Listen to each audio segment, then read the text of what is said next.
With the release of a sequel this weekend, I finally checked out Sisu for the first time, but was it any good?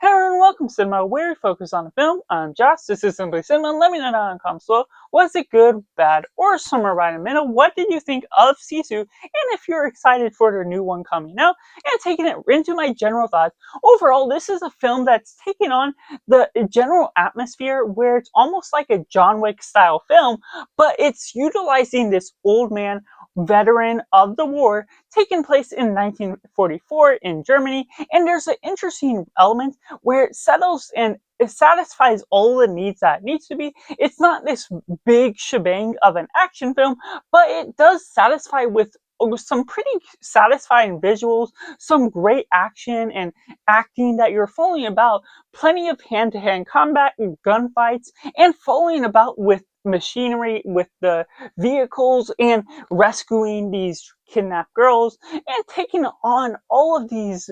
awesome fights that you're going about all the way, that tackles the interesting atmosphere to the character study that you can build within it, certain atmospheres where you're looking into the trauma of this war veteran, and building upon the environment as a whole. There's an expanse of the outside world that feels very grounded within the settlement, and there's just an atmosphere within the cinematography that builds and knows the scale of the vehicles versus the old man's, where there's these superficial shots of what we're looking at, where you're seeing this smaller man against these bigger tanks, these bigger vehicles. I really like the proportions that they're showing in order to build upon the threat that is going on, but then they're still going into the suspense of disbelief that the action is fun. This man is essentially immortal against all the plot devices that is going up against it,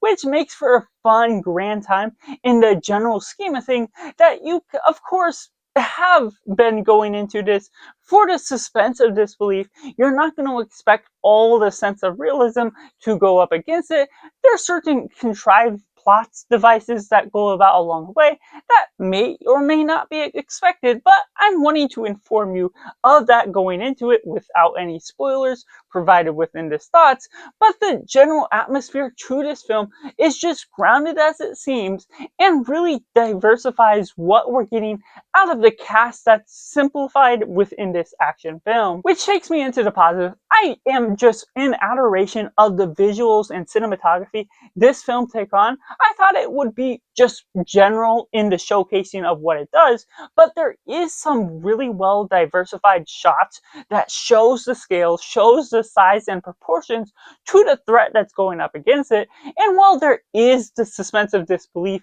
going after this film that could remove you from it, there's just a general fun time that I knew what to expect even after not seeing it, not seeing the trailer, and I just enjoyed what we got out of the performances, the general vibe. I knew what to expect going into it, but it still classifies as something that was very fun because of not only the visuals, but the action, the diverse hand-to-hand, the gunfights, everything that's involved with the vehicles, and just being able to survive all these different things.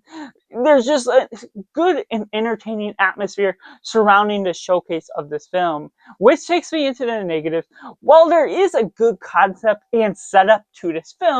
this film ultimately underdetermines itself by the way that while there is some suspense of disbelief that I knew what to expect going into it, there are certain choices where they almost prefer to divert into those senses of realism, unrealistic circumstances, versus a small change that would otherwise completely classify it as more clever. There's certain jumps of where we're taking the characters as a whole that we're having this one old man be way behind this vehicle's chase, and then suddenly, in order to properly classify the story and have them fight against each other, he's way up ahead of them in order to have a forward shot that still makes for a fun scene, but it completely removes me from the plot that's going forward. It makes me wonder and makes it almost a little convoluted